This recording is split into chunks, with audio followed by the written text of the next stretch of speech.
lam tim ding a ke ngan hun thei na hi chu a hin le dam tui thing along e o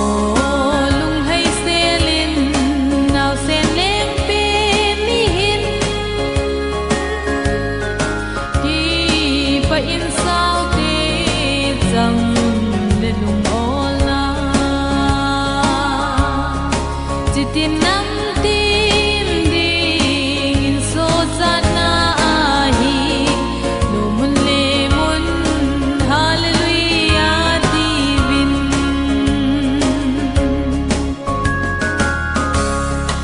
albedam zan ko sot boy nel chunga kel ngoi ting hon a kel ngoi nga pe nun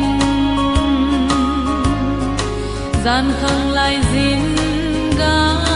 belin a hung vil lun hin na dam na thu pha ka hin poi a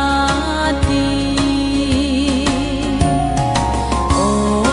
lung hai selin naw sen leng pe mi hin ki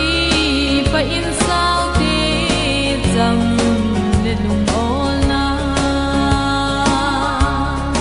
chitin nam tim ding in so chan na hi lo mun le mun hallelujah divin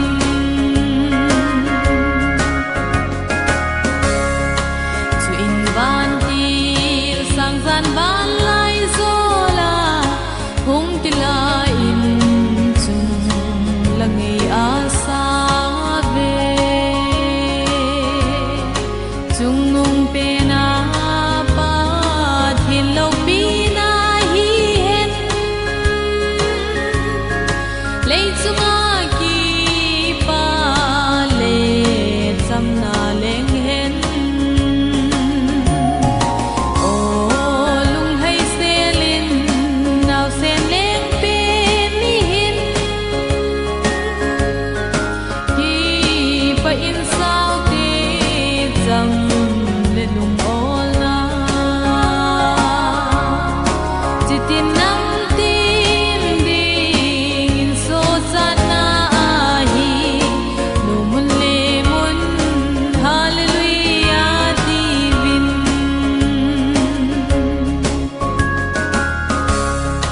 ki pa u te chung le noi leng pe mi van khong pi le nei khong pi ging to hen leng zo si leng le pakai zo si pakai hin lai dam sung in le muti leng krista o lung hai selin naw sen leng pe mi hin ki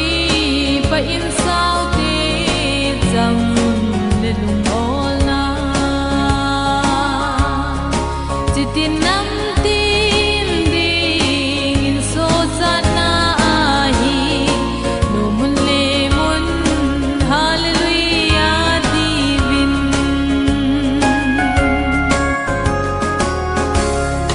kel moi ching hon chu ko pi sung zo nun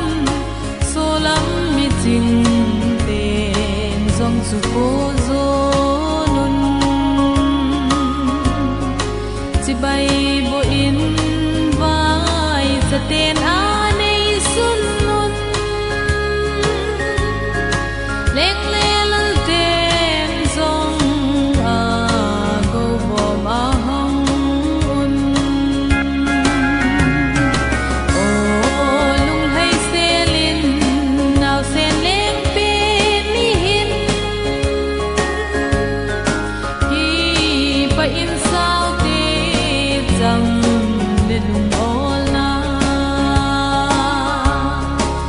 tin năm